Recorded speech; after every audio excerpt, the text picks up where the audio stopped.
about 115 facts about which the Commission had lied, either by omitting or distorting those facts.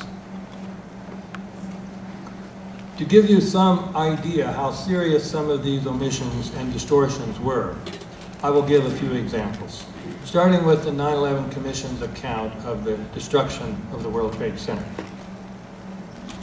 While claiming that the Twin Towers were brought down by the impact of the airplanes plus the resulting fires, the Commission failed to point out that fire and other external causes had never previously brought down a steel-framed high-rise building, that the collapses of such buildings had always been brought about through explosives in the procedure known as controlled demolition.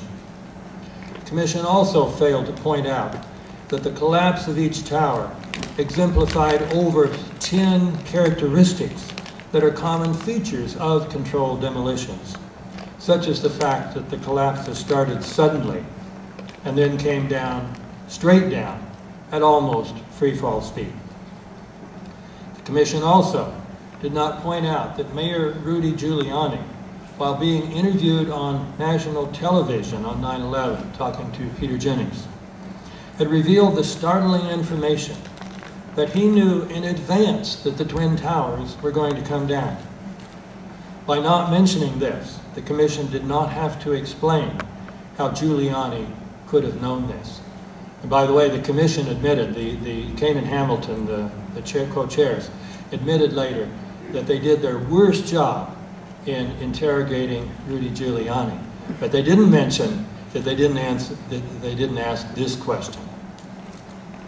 The Commission also failed to point out that almost all of the steel from the buildings was loaded onto trucks and sold to scrap metal companies who melted it down. This was important because if explosives had been used to cut the steel columns, an examination of the steel would have shown the effects of the explosives.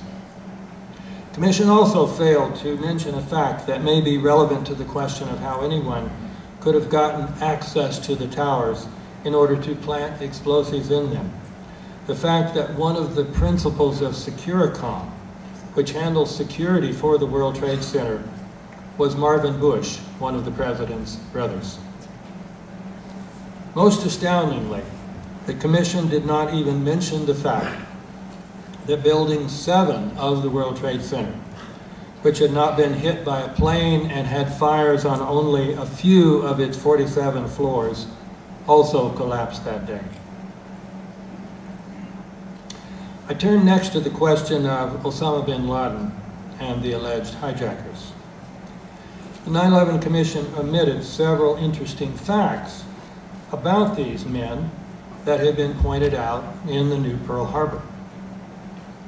One of these was the fact that although the alleged hijackers were supposedly able to get on the planes because they had purchased tickets, the passenger manifests for the planes that were released by the airlines contained none of the names. In fact, no Arab names whatsoever. The Commission also failed to point out that, although the alleged hijackers were purportedly willing to die because they were devout Muslims, ready to meet their maker, they in reality drank alcohol, took drugs, and hired prostitutes and lap dancers. Another unreported fact about these 19 young men was that some of them showed up alive after 9/11, as I mentioned. For example, a week and a half after 9/11, the BBC reported that Waleed al-Shiri, who had allegedly been on the plane that hit the North Tower, was alive and well in Morocco, where he was working as a pilot for Saudi Arabian Airlines. And yet the 9/11 Commission wrote as if there were no doubt about the presence on Flight 11 of him, even suggesting that he had stabbed one of the flight attendants. With regard to Osama bin Laden, much information was available that suggested he had not really been an enemy of the United States, but the Commission did not mention any of these facts. It did not mention, for example, the report of a highly respected Swiss journalist that during the summer of 2001, when bin Laden was already America's most wanted terrorist, he spent 2 weeks in the American hospital in Dubai, where he was treated by an American surgeon and visited by the local CIA agent. Some of the Commission's omissions involved the damage to the Pentagon, which was said to have been caused when American Flight 77, which was a Boeing 757, was crashed into it by hijackers. One fact the Commission failed to report was that photographs of the Pentagon taken shortly after the attacks showed no sign of a crashed 757, and that witnesses both inside and outside the building reported seeing no big pieces of an airliner, such as the tail, the fuselage, the wings, or the engines.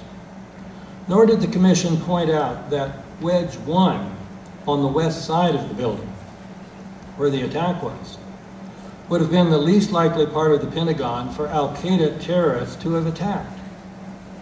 They would have wanted to kill Secretary of Defense Rumsfeld and the top brass. But Wedge 1 was on the opposite side of the building from their offices. Al-Qaeda terrorists also would have wanted to cause as much destruction as possible. But Wedge 1 was the one part of the Pentagon that had been renovated to make it less susceptible to a terrorist attack.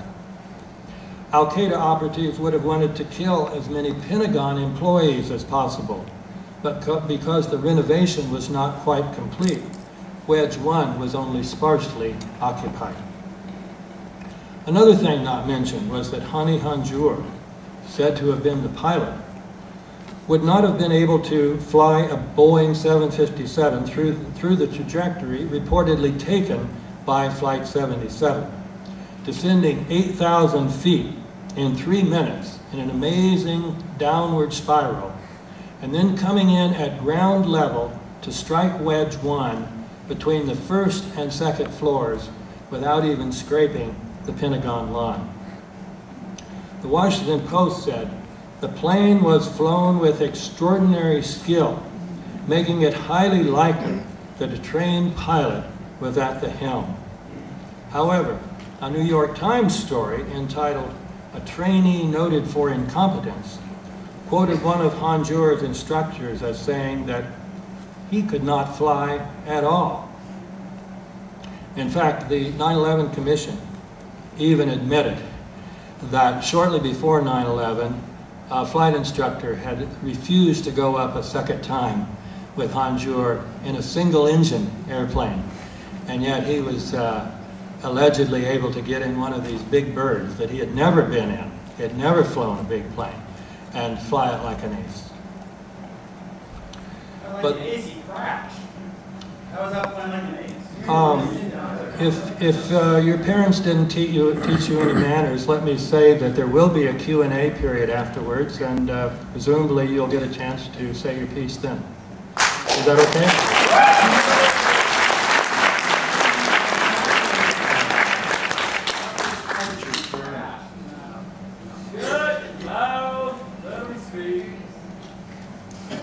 But the Commission avoided the question of how Hani Hanjour could have flown a giant airliner with extraordinary skill. The 9/11 Commission report also concealed serious discrepancies regarding leading members of the Bush administration.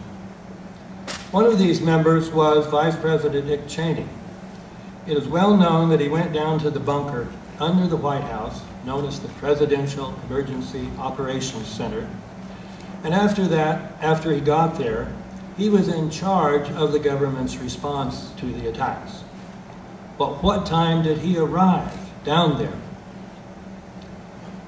According to several witnesses, including counterterrorism coordinator Richard Clark and Secretary of Transportation Norman Mineta, Cheney arrived down there quite early, shortly after the second attack on the World Trade Center, which happened at 9:03.